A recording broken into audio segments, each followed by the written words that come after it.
Katika ulimwengu wa electronics, leo tunatazama neno lingine, technology. Teknolojia.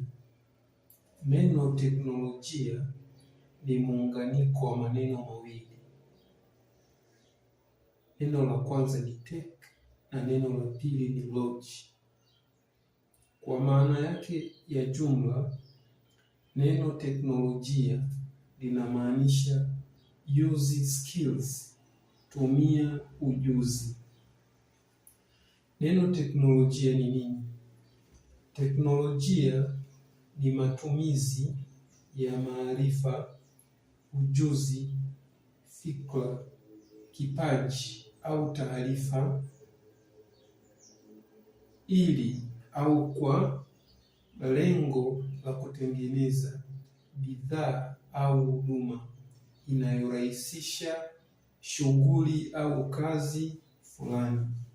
Matumizi ya maarifa, ujuzi, fikra, kipaji au taarifa kwa lengo la kutengeneza bidhaa au huduma inayorahisisha shughuli fulani. Mifano ya teknolojia: umeme.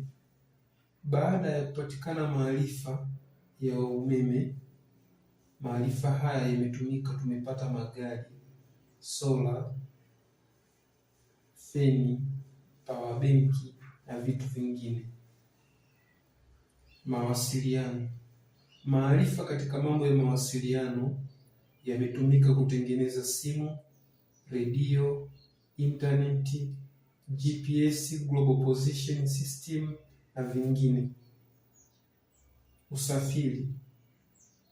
Maarifa kwenye mambo ya usafiri yametumika kutengeneza magari, ndege, baskeli, pikipiki na vingine. Maarifa katika mambo ya matibabu yametumika kutengeneza mashine kama X-ray, ultrasound na mashine zingine. Maarifa katika mambo ya ujenzi yametumika kutengeneza kama madaraja ya juu, flyover bridges, saruji, simenti, ramani za majengo na maumbile mbalimbali. Asante.